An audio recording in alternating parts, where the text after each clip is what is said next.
రాష్ట్ర అభివృద్ధి కోసం మాజీ సీఎం వైఎస్ జగన్ సంకల్ప బలం చాలా గొప్పదని ఇప్పటికే చాలా సార్లు రుజువైంది. ఇప్పుడు భోగాపురం ఎయిర్పోర్ట్ విషయంలోనూ అదే జరిగింది.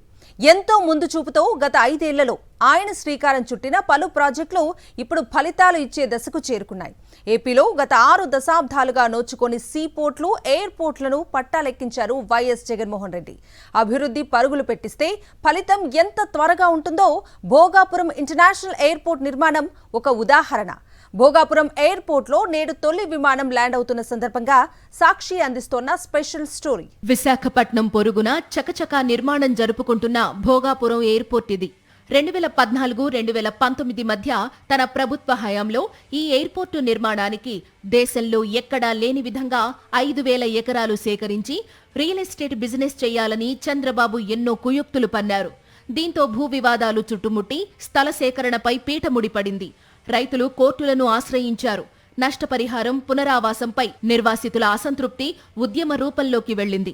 అయితే ఇవేవీ పరిష్కరించకుండా అసంపూర్తిగా ఉన్న దశలో ఎన్నికలు వస్తున్నాయన్న భయంతో హడావుడిగా ఫిబ్రవరి 14, 2019లో భోగాపురం ఎయిర్పోర్టుకు శంకుస్థాపన చేశారు. ఈ సమయానికి ఎయిర్పోర్టు ఎక్కడ నిర్మించాలో స్పష్టత కూడా లేదు. స్థల సేకరణ ఒక కొలిక్కి రాలేదు. కేంద్ర అనుమతులు రాలేదు. కేవలం శంకుస్థాపనతో సరిపుచ్చి ప్రజలను మభ్యపెట్టారు చంద్రబాబు. 2019లో వైఎస్ జగన్ ముఖ్యమంత్రి అయ్యాక భోగాపురం ఎయిర్పోర్టుపై ప్రత్యేక దృష్టి పెట్టారు. చంద్రబాబు చేసిన తప్పిదాలను సరిచేసే ప్రయత్నం చేశారు. దేశంలోని ఇతర ఎయిర్పోర్ట్ల కోసం సేకరించిన భూమి వివరాలు అధ్యయనం చేయించారు. రైతుల భూములకు నష్టం కలగకుండా, కోర్టు అంశాల్లో ఉన్న భూముల జోలికి పోకుండా 2,703 ఎకరాల భూమి సేకరించడానికి ప్రణాళికలు సిద్ధం చేయించారు. ఎయిర్పోర్టు నిర్మాణ సంస్థను ఒప్పించి 2,203 ఎకరాల భూమిలో ఎయిర్పోర్టు నిర్మాణానికి, మిగిలిన 500 ఎకరాల్లో రాష్ట్ర ప్రభుత్వ పారిశ్రామిక అవసరాల కోసం భూమిని కేటాయించారు. కోర్టులకెక్కిన పలువురు రైతులతో రాజీ మార్గాల ద్వారా భూ వివాదాలను వేగంగా పరిష్కరించారు. నష్టపరిహారం, పునరావాసం అంశాల్లో మానవతా దృక్పథంతో నిర్వాసితుల ఆకాంక్షలను నెరవేర్చారు. దీంతో ఒక్కో సమస్య కేవలం 1.5 ఏడాదిలోనే పరిష్కారమయ్యాయి.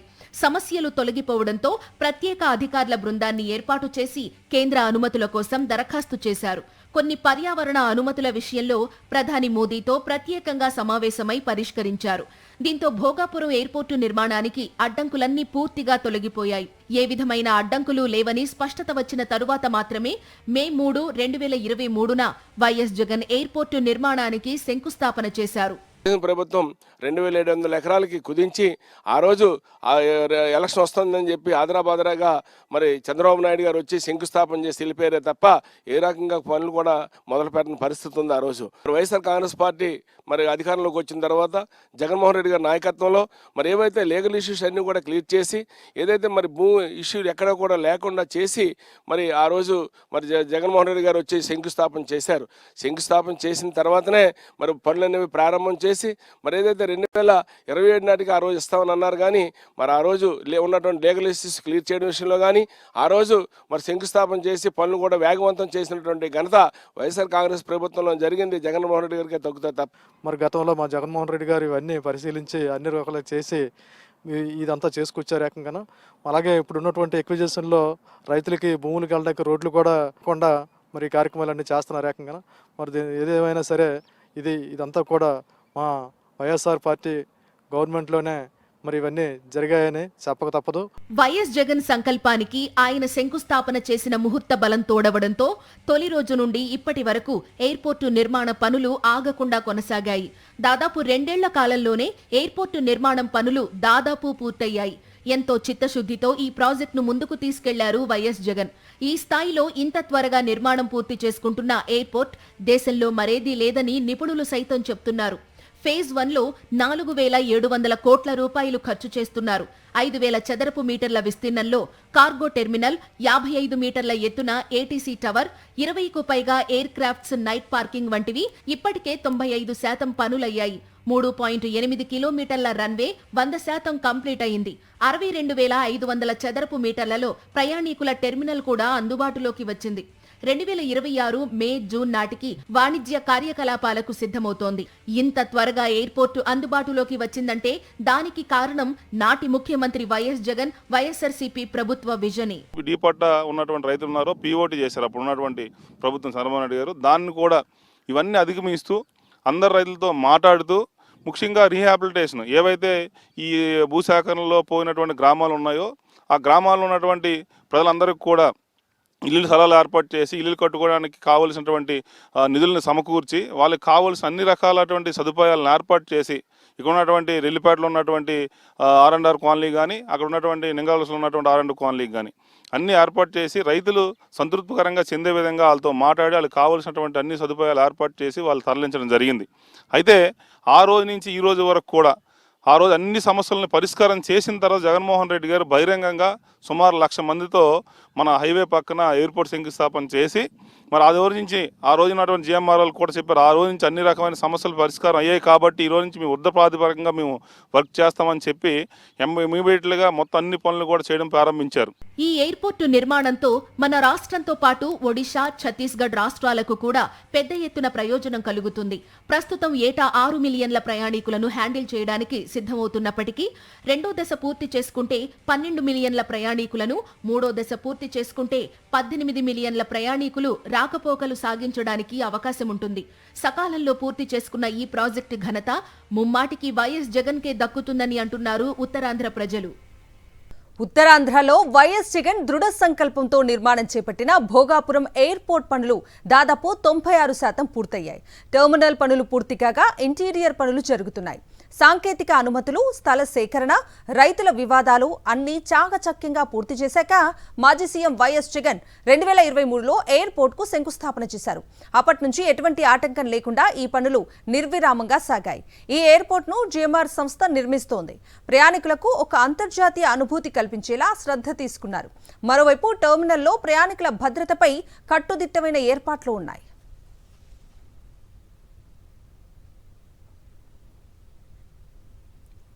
ప్యాసింజర్ టెర్మినల్ నుంచి మా ప్రతినిధి యుగంధర్ మరింత సమాచారం అందిస్తారు.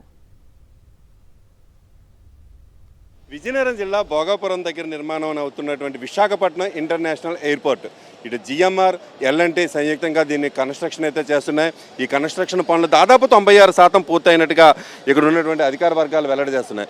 ముఖ్యంగా ఈ కన్స్ట్రక్షన్లోని పాసింజర్ టెర్మినల్ అనేటువంటిది చాలా కీలకమైనటువంటిదిగా చెప్తున్నారు. ఈ పాసింజర్ టెర్మినల్ నిర్మాణమే ఒక అద్భుతంగా తెలుస్తోంది. ముఖ్యంగా ఎందుకంటే ఈ పాసింజర్ టెర్మినల్ నిర్మాణంలో ప్రధానంగా ఇక్కడ మనకు అర్థమవుతుంది ఏంటంటే ఇదంతా కూడాను సీ కోస్ట్. ఈ సీ కోస్ట్లో ముఖ్యంగా డాల్ఫిన్స్ ఎక్కువగా ఉంటాయి అనేటువంటిది ఇక్కడ మనకు తెలుస్తోంది. ఈ డాల్ఫిన్స్ని స్ఫూర్తిగా తీసుకొని ఈ టెర్మినల్ కూడా అదే విధంగా నిర్మాణం చేస్తున్నారు. డాల్ఫిన్ తాలూకా టెయిల్ కానీ మౌత్ కానీ ఇలా సముద్రంలో నుంచి ఆకాశంలోకి డాల్ఫిన్ ఎగురుతున్నట్టుగా ఉండేటువంటి ఆకృతిలో ఈ టెర్మినల్ నిర్మాణం చేస్తున్నారు. ఈ టెర్మినల్ అయితే మొదటి ఫేజ్లోనైతే ఈ నిర్మాణం జరుగుతోంది. దాదాపు 7,000 చదరపు మీటర్లో ఈ టెర్మినల్ నిర్మాణం జరుగుతోంది. ఈ చదరపు మీటర్లో దాదాపు ఇక్కడ ఫస్ట్ ఫేజ్లో సంవత్సరానికి 6 మిలియన్ల పాసింజర్స్ని అయితే ఈ టెర్మినల్ హ్యాండిల్ చేసే విధంగా దీన్ని తయారు చేస్తున్నారు. మొత్తం కూడాను ఎక్కడ కూడాను ఫుల్ ఆటోమేటిక్గా ఇక్కడ ఉన్నటువంటి టెర్మినల్ అన్నీ కూడాను రూపుదిద్దుకున్నట్టుగా మనకి అర్థమవుతుంది. ముఖ్యంగా పాసింజర్స్ తాలూకా ఎంట్రీ ఏదైతే ఉందో, చెక్అవుట్ ఏదైతే ఉందో, చెక్ ఇన్ ఏదైతే ఉందో ఇవన్నీ కూడా చాలా సింపుల్గా అయ్యేటట్టు ఆటోమేషన్ ఎక్కడ కూడా మ్యాన్ పవర్ అవసరం లేకుండాను చెక్ ఇన్ అయ్యేటట్టుగా చేస్తున్నారు. ఇక్కడ ఉన్నటువంటి సెక్యూరిటీ సిస్టమ్స్ కూడాను ఇక్కడ మనం చూడవచ్చు. చాలా హై అండ్ టెక్నాలజీ, ప్రపంచంలోనే అత్యుత్తమైనటువంటి టెక్నాలజీ ఉన్నటువంటి ఏర్పాట్లన్నీ కూడా చేస్తున్నారు. ఇక్కడ ఎక్స్రే సిస్టమ్ కానీ లేకపోతే బ్యాగేజ్ని వీటినన్నింటినీ కూడాను వీటిని ఎలా దీంట్లో స్కాన్ చేసుకోవడానికి వీలుగాను ప్రతి కూడాను ఒక సెంటీమీటరు ఒక బ్యాగేజ్లో ఉన్నటువంటిది 1 సెంటీమీటర్ ఉన్నా కూడాను ఇమీడియట్గా దాన్ని పట్టుకునే విధంగాను ఇక్కడ ఉన్నటువంటి సెక్యూరిటీ సిస్టమ్ అయితే ఉంటుంది. మొత్తంగాను చెక్ ఇన్ అయ్యేటప్పుడు కూడాను ఒక 35 మిషన్స్ వరకు పెడుతున్నారు, ఆటోమేటిక్ చెక్ ఇన్ మిషన్స్. ఇవన్నీ కూడాను పూర్తిగా కూడాను ఒక థ్రిల్ ఉంటుంది అంటున్నారు. మొత్తం కూడా ఒక ఎక్స్పీరియన్స్ ఉంటుంది. ఒక ఏదైతే ఫ్లైట్ జర్నీ చేయడానికి ఒక ఇంటర్నేషనల్ ఫ్లైట్లో ట్రావెల్ చేసేదానికి ఇంటర్నేషనల్ ఎయిర్పోర్ట్ దగ్గరికి రాగానే ఒక ఎక్స్పీరియన్స్ రావడం కోసం ఇక్కడ ఉన్నటువంటి GMR యాజమాన్యం అయితే దీన్ని పూర్తిగా ఏర్పాటు చేసినటువంటిది అయితే మనకి అర్థమవుతుంది. మొత్తంగా తీసుకున్నట్టయితే ఈ టెర్మినల్నే ఒక అద్భుతమైనటువంటి నిర్మాణంగా మనం చెప్పుకోవచ్చు. ఎందుకంటే ఈ టెర్మినల్లో ఆకృతి దగ్గర నుంచి ఈ టెర్మినల్ నుంచి ఫ్లైట్లోకి వెళ్ళే వరకు కూడాను పూర్తిగా ఒక ఎక్స్పీరియన్స్ అయితే మాత్రం గతంలో ఎక్కడా లేదు, ఇండియాలో ఎక్కడా లేదు, ప్రపంచంలో కూడాను ది బెస్ట్ ఎక్స్పీరియన్స్ ఇచ్చే విధంగా ఈ టెర్మినల్ను రూపుదిద్దుకున్నట్టుగా ఇక్కడ అధికారులు మనకు చెప్తా ఉన్నారు. మొత్తంగా తీసుకున్నట్టయితే ఇది 2206 ఎకరాల్లో ఈ కన్స్ట్రక్షన్ అయితే పూర్తవుతుంది. ఒకవైపు 3.8 కిలోమీటర్ల రన్వే పూర్తి అయిపోయింది. మరోవైపు 55 మీటర్ల ఎత్తుగల ఏటీసీ నిర్మాణం కూడా పూర్తి చేశారు. మొత్తంగా అయితే మరోవైపు లాజిస్టిక్ టెర్మినల్ను కూడా ఏర్పాటు చేస్తున్నారు. ఒకవైపు పాసింజర్ టెర్మినల్, మరోవైపు లాజిస్టిక్ టెర్మినల్, మరోవైపు ఏటీసీ కన్స్ట్రక్షన్, మరోవైపు రన్వే, ఇవన్నీ కూడా పూర్తయ్యాయి. దాదాపు 96% నిర్మాణం పూర్తయింది. ఫస్ట్ లాజిస్టిక్ ఫ్లైట్ అయితే మాత్రం ఇక్కడ ల్యాండ్ కాబోతోంది. దీనికోసం ఇక్కడ ఉన్నటువంటి అధికారులందరూ కూడా ఏర్పాట్లు చేసినటువంటి పరిస్థితి కనిపిస్తుంది. వీడియో దృష్టి ఈశ్వర్తో యుగంధర్, సాక్షి టీవీ, విజయనగరం నుండి.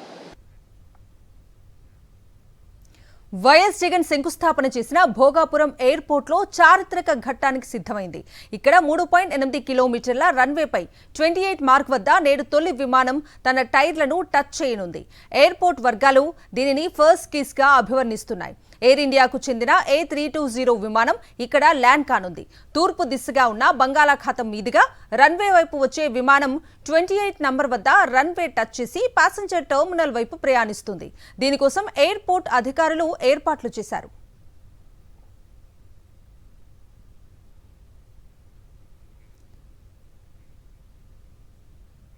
దీనికి సంబంధించిన మరింత సమాచారం మా ప్రతినిధి యుగంధర్ అందిస్తారు. విశాఖపట్నం ఇంటర్నేషనల్ ఎయిర్పోర్ట్ ప్రారంభంలో ఒక అద్భుతమైనటువంటి చారిత్రక ఘట్టం ఇక్కడే చోటు చేసుకోబోతోంది.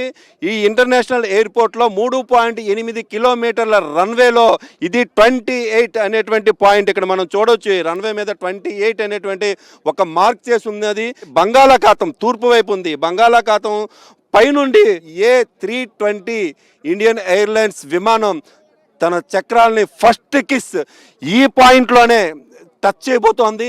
ఈ పాయింట్ నుండి ఇక్కడ నుంచి 3.8 కిలోమీటర్ల మేరకు అక్కడ ఉన్నటువంటి రన్వే మీద అది వెళ్ళి అక్కడ ఒక టర్న్ తీసుకొని అక్కడ ఉన్నటువంటి పాసింజర్ టెర్మినల్ దగ్గరికి వెళ్తుంది. దీంట్లో గొప్పతనం ఏంటంటే ఈ ఫ్లైట్ అనేటువంటిది ఈస్ట్ వైపు నుంచి ల్యాండింగ్ అవ్వచ్చు, ఈస్ట్ వైపుకి టేకాఫ్ అవ్వచ్చు. ఇది టేకాఫ్ అయినప్పుడు కానీ ల్యాండింగ్ అయినప్పుడు కానీ సముద్రం మీద నుంచి వస్తున్నటువంటి ఒక ఫీల్ అయితే ఉంటుంది. పాసింజర్స్కి ఒక ఎక్స్పీరియన్స్ అయితే ఉంటుంది.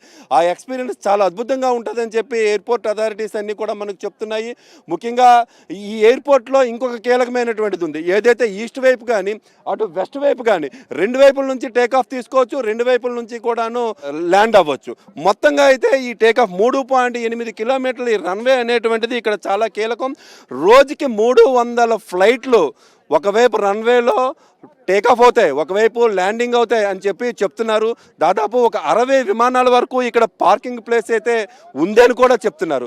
మొత్తంగా భారతదేశంలో ఒక కీలకమైనటువంటి ఒక ముఖ్యమైనటువంటి అత్యంత ప్రాధాన్యమైనటువంటి ఎయిర్పోర్ట్గా భవిష్యత్తులో ఇది ఉండబోతోంది. మొత్తం కూడా ఈ తూర్పు తీరంలో ఇదే ప్రధానమైనటువంటి ఎయిర్పోర్ట్గా అభివర్ణిస్తున్నారు జిఎంఆర్ అథారిటీస్ అన్నీ కూడాను. ఆ మేరకే ఇక్కడ ఉన్న ఏర్పాట్లన్నీ కూడా చేస్తున్నారు. ఎందుకంటే ఇక్కడ ముఖ్యంగా ప్లేస్ 2208 ఎకరాల స్థలం అనేటువంటిది ఈ ఎయిర్పోర్ట్కి ముఖ్యంగా కలిసి వచ్చేటువంటి అంశం. మరోవైపు అత్యంత పొడవైనటువంటి 3.8 కిలోమీటర్ల రన్వే, రెండు వైపుల నుంచి టేకాఫ్ ల్యాండింగ్ అవడానికి అవకాశం ఉంది.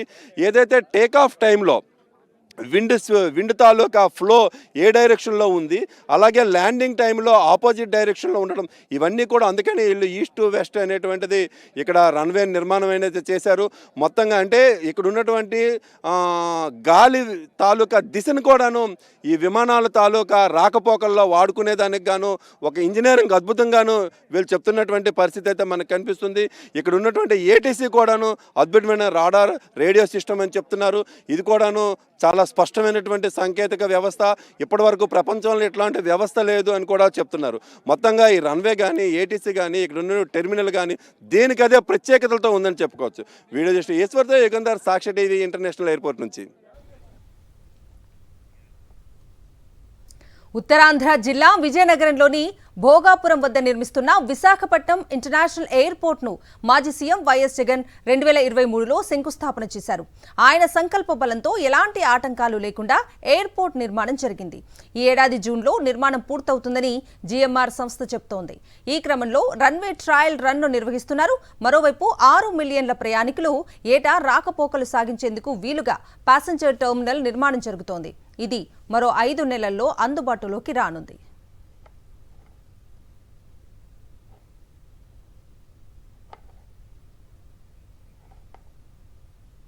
అడుగడుగునా అద్భుత ఇంజనీరింగ్ ప్రతిభతో నిర్మాణం జరుగుతున్న భోగాపురం ఎయిర్పోర్ట్ విశేషాలను జిఎంఆర్ ఎయిర్పోర్ట్ ఎండీ ప్రభాకర్ రావుతో కలిసి మా ప్రతినిధి యుగంధర్ అందిస్తారు. ఉత్తరాంధ్రలో నిర్మాణం అవుతున్న భోగాపురం వద్ద నిర్మాణం అవుతున్న విశాఖపట్నం ఇంటర్నేషనల్ ఎయిర్పోర్ట్ నిర్మాణ పనులు దాదాపు 96% పూర్తయినట్టుగా జిఎంఆర్ ఇంటర్నేషనల్ ఎయిర్పోర్ట్ వర్గాలు తెలిసొస్తున్నాయి. అయితే ఈ పనులు ఎక్కడ జరుగుతున్నాయి, ఎలా జరుగుతున్నాయి, ఎప్పుడు ప్రారంభించారనే వివరాలు తెలుసుకోవడానికి మనతో మాట్లాడడానికి రావు గారు ఉన్నారు. ఆయనతో మాట్లాడదాం. సార్ చెప్పండి సార్, ఎప్పుడు శంకుస్థాపన చేశారు, ఇప్పుడు పనులు ఎంత పర్సెంటేజ్ అయ్యాయి, ఎప్పటికి పూర్తయ్యే అవకాశం ఉంది? అంటే మనం 7th December 2023 ఓపెన్ చేయాలి, ఫౌండేషన్ వేసామండి. వేసి ఈ 2 yearsలో 96% కంప్లీట్ చేసామండి. నెక్స్ట్ 2 నెలల్లో వీఆర్ గోయింగ్ మనం కంప్లీట్ చేసేసుకొని తర్వాత ట్రయల్స్ మొదలెడతాం, కంప్లీట్ ఆపరేషన్ ట్రయల్స్ అనమాట. బై జూన్ కల్లా మన ఆంధ్రప్రదేశ్ సీఎం గారికి ఏవైతే ప్రామిస్ చేసామో 6 months ahead of schedule we're prepared for that. Sir, GMR అంటేనే ఇంటర్నేషనల్ ఎయిర్పోర్ట్స్లో ఒక్కొక్క ప్లేస్లో ఒక్కొక్క ప్రత్యేకత ఉంటుంది సార్. ఇప్పుడు మాకు ఇక్కడ ఉన్నటువంటి విశాఖపట్నం ఇంటర్నేషనల్ ఎయిర్పోర్ట్లో ప్రత్యేకతలు ఏమున్నాయి? 2 ప్రత్యేకతలు ఉన్నాయండి. ఒకటి, విశాఖపట్నం ఎయిర్పోర్ట్ ఏంటంటే ఫస్ట్ టైం రూఫ్ మనం చూస్తే రూఫ్ గ్రౌండ్ టచ్ అవుతుంది. అంటే ఏంటి, విశాఖపట్నం ఫేమస్ ఫర్ మన సీలో డాల్ఫిన్స్ చూస్తున్నాం, dolphin nose famous. So dolphin out rises from the water, so the roof has design for that. Second thing ఏంటంటే మన ఇంపార్టెంట్ థింగ్ ఏంటంటే మన ఆంధ్ర ఫేమస్ ముగ్గులు. సో మనం ఏం చేస్తామంటే ముగ్గులు ఈ ఫ్లోరింగ్ మీద సీలింగ్ మీద పెట్టాం. సో దానివల్ల ఏంటంటే మనకి మీకు లోకల్ టచ్ ఫీల్ అవుతుంది. తర్వాత లోకల్ ఏటుకొప్ప బొమ్మలు పెడుతున్నాం ఫ్రంట్లో. అల్లు సీతారామరాజు గారు విగ్రహం పెడతాం. So that is famous for Allu Sitaramaraju గారు. సో ది హోల్ ఎయిర్పోర్ట్ అంటే మనం ఇంటర్నేషనల్ స్టాండర్డ్స్ బిల్డ్ చేస్తూ లోకల్ తీసుకొచ్చాం. సార్, ముఖ్యంగా ఇక్కడ ఉన్నటువంటి ప్రాంతం అంతా కూడా గతంలో హుదూద్ తుఫాన్స్ కానీ ఫ్రీక్వెంట్గా ఎవ్రీ 10 years ఒక తుఫాన్ వస్తుంది, హై విండ్ స్పీడ్ ఉంటుంది, లేకపోతే ఫ్లడ్ ఫ్లో ఉంటుంది. ఇట్లాంటి పారామీటర్స్ని ఎలా ప్రామాణికంగా తీసుకున్నారు? ఈ కన్స్ట్రక్షన్ ఎట్లా నిర్మాణం జరిగింది? హుదూద్ తుఫాన్ యొక్క ఎలాగైతే జరిగిందో దాని యొక్క చూసుకొని మేము ఈ బిల్డింగ్ 275 km/h డిజైన్ చేస్తాం విండ్ లోడ్కి. అలాగే 270 mm రెయిన్ తట్టుకునేట్టు రూఫ్ హ్యాస్ డిజైన్ చేసి డ్రైనేజ్ సిస్టమ్ చేస్తాం. సో దానివల్ల అంటే మన యొక్క ఈ టెర్మినల్ కెపాసిటీ బూస్ట్ అవుతుంది. ఇది విస్టాండ్ తుఫాన్కి తట్టుకుంటుంది అన్నమాట. సార్, ముఖ్యంగా ఇక్కడ తీసుకున్నట్టయితే పాసెంజర్స్ కెపాసిటీ ఎలా ఉంది సార్? ఇప్పుడు కడుతున్నటువంటి టెర్మినల్ ఎంత కెపాసిటీ ఉన్నటువంటిది, భవిష్యత్తులో ఎంత కెపాసిటీకి పెరుగుతుంది? తర్వాత ఫ్యూచర్లో మనకు 3 phases చూసుకుంటే అల్టిమేట్ ఫేజ్లో అప్ టు 45 million వరకు తీసుకెళ్తాం. సార్, ఇప్పుడు ఏటీసీ తాలూకా వివరాలు ఏంటి సార్? ఏటీసీ ఎట్లాంటి దీంట్లో స్పెషాలిటీస్ ఉన్నాయి sir? ATC point of view అంటే 55 meter హైట్ అండి మనం రెడీ చేసి పెట్టాం. గ్లాస్ క్యూబికల్ రెడీ అయిపోయింది. ATC can all latest technology ఏమైతే అనుకున్నామో అవన్నీ కూడా ఇక్కడ తీసుకొచ్చామండి. ఈ ఎయిర్పోర్ట్ సర్వ్ చేయడానికి ప్రాబ్లం ఉంటుంది ఇక్కడ. సార్, రన్వే విషయానికి వచ్చేసరికి ఎట్లాంటి స్పెషాలిటీస్ ఉంటాయి? ఎన్ని విమానాలు ఇక్కడ ల్యాండ్ చేయడానికి వీలవుతుంది, పార్క్ చేయడానికి వీలవుతుంది? ఎయిర్ క్రాఫ్ట్స్ మెయింటెనెన్స్ మీద ఎట్లాంటి ఈ స్పెషాలిటీస్ ఉన్నాయి? రన్వే పాయింట్ ఆఫ్ వ్యూ అంటే రన్వే 3.8 kilometers లాంగ్. దీనివల్ల ఏంటంటే మనకి యూరోప్ కూడా flight can take off comfortable. తర్వాత 3 meters లాంగ్ ట్యాక్స్వే ఉంది. సో దట్ మన ట్యాక్స్ పీక్ అవర్లో 10 నుంచి 12 వరకు ఎయిర్క్రాఫ్ట్ టేక్ ఆఫ్ ల్యాండింగ్ అవుతుంది అటువంటి. సో ముఖ్యంగా సీలోనే ఉన్నటువంటిది భద్రతాపరమైనటువంటి చర్య ఉంటాయి సార్. ఇక్కడ మనకి అంటే సీషోర్లో విమానాలు టేకాఫ్ కానీ ల్యాండింగ్ అనేటువంటిది నేవీ భద్రతాపరమైనటువంటి కొన్ని రిస్ట్రిక్షన్స్ ఉంటాయి కదా సార్. మన దీంట్లో అట్లాంటి ఎట్లా ఫాలో అవుతాం ఏం సార్? ఈ ఎయిర్పోర్ట్ వాళ్ళ కింద రాదండి, ఎందుకంటే ఇది అంతే కదా ఈ area chooses because of that. ఎందుకంటే ఏరియా చూసిన కూడా అటువంటి రిస్ట్రిక్షన్ లేకుండా ఉంటాయని చెప్పి తీసుకొచ్చింది. ఇక్కడ అటువంటిది ఏం లేదు. Thank you sir, thank you very much. Mister Rao garu చెప్పినటువంటి సమాచారం అయితే ఈ ఎయిర్పోర్ట్ అంతా కూడాను చాలా వింతలు విశేషాలు అద్భుతమైనటువంటి కన్స్ట్రక్షన్గా చెప్తున్నారు. ఇటు ఉత్తరాంధ్ర తాలూకా నేటివిటీని తెలియజేస్తున్నారు, ఇటు ఆంధ్ర తాలూకా నేటివిటీని తెలుస్తున్నారు. ఇక్కడ ఉన్నటువంటి చారిత్రక పురుషుల తాలూకా వివరాలు తెలియజేయడం, ఏటుకొప్పాకు బొమ్మలు, ఇట్లా డిఫరెంట్ అయినటువంటి స్పెషాలిటీస్ ఉన్నాయి. మరోవైపు విండ్ స్పీడ్ కానీ లేకపోతే ఫ్లడ్ కానీ రెయిన్ఫాల్ కానీ ఇవన్నింటినీ కూడా దృష్టిలో పెట్టుకొని ఒక పటిష్టమైన కన్స్ట్రక్షన్ చేసినట్టుగా మనకు అర్థమవుతుంది. వీడియో ఈశ్వర్తో యుగంధర్, సాక్షి టీవీ, విజయనగరం.